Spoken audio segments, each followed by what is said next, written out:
प्रशासन से मिलूंगा, उनसे बातचीत करूंगा और अर्नब जी से भी मिलने का प्रयास करूंगा, उनसे बातचीत करने का प्रयास करूंगा।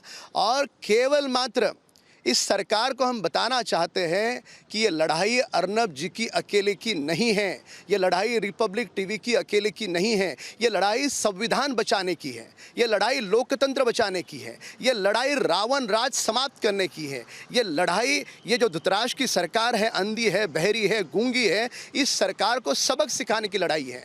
और ये जो लड़ाई है, ये अर्नब अकेले नहीं, पूरा देश उनके साथ लड़ रहा है। बिल्कुल, आप कह रहे हैं लोकतंत्र बचाने की ये लड़ाई है, वही लोकतंत्र जिसने आपको विधायक बनाया और वही लोकतंत्र जिसने अर्नब को देश की आवाज बनाया। सुचारिता जी, ये सरकार को शर्म आनी चाहिए कि जो सरकार का दायित्व है प्रशासन ठीक से चलाना, वहां पर खोशियारी जी उनको बोलना पड़ता है सरकार को।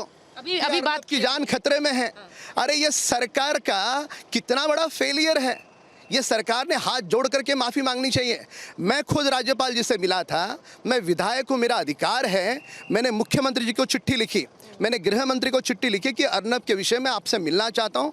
24 घंटे बीत गए, ये महाराष्ट्र के मुख्यमंत्री, गृह मंत्री विधायक से नहीं मिलेंगे तो 11 करोड़ लोगों का क्या करेंगे? ये पूरी तरह से बदले की भाव में ये सरकार अर्नब जी के साथ दुष्कृत्य कर रही है। जनता की आवाज नहीं सुन रहे हैं क्योंकि राज्यपाल जी अनिल देशमुख जी को फोन कर रहे हैं, गृह मंत्री को फोन कर रहे हैं। अरे ये बहुत बड़ा महाराष्ट्र सरकार का फेलियर है कि राज्यपाल जी को, गृह मंत्री को बोलना पड़ता है। इतने बुरे दिन ये 3 दलों की सरकार के आगे।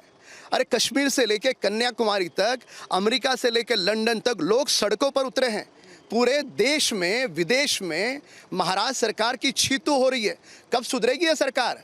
और सिंहासन के मोह में इन 3 दल ये इतना ध्यान रखें कि सिंहासन जीवन भर नहीं होता, कुछ दिनों के लिए होता है और लोगों की हितों की रक्षा करने के लिए होता है। इस बात को वे कतई न भूले। आप लोगों की आवाज, उनका प्रेम, उनका स्नेह लेकर जा रहे हैं अंदर। राम कदम जी, आप तलोजा जेल में। सुचारिता जी, कल हजारों लोग नंगे पांव से पैदल सिद्धिविनायक गए और वहाँ पर एक बूढ़ी माँ मिली, वो कह रही थी कि अर्नब मेरा बेटा है।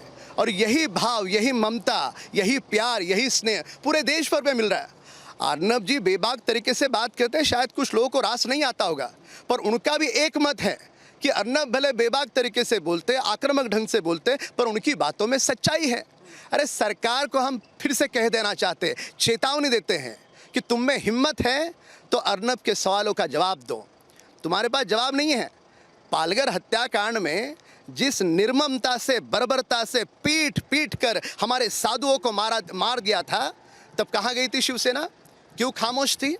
पुलिस के जांच के पहले इनको कौन सा अंतर्ज्ञान प्राप्त है कि ये कह देते हैं कि ये तो मॉब लिंचिंग है? सुशांत के मामले में जांच का आरंभ नहीं हुआ, इन्होंने कह दिया ये भी खुदकुशी है। यानी ये अंतर्ज्ञानी सरकार है। जांच के पहले निष्कर्ष कैसे तुम निकाल सकते हो?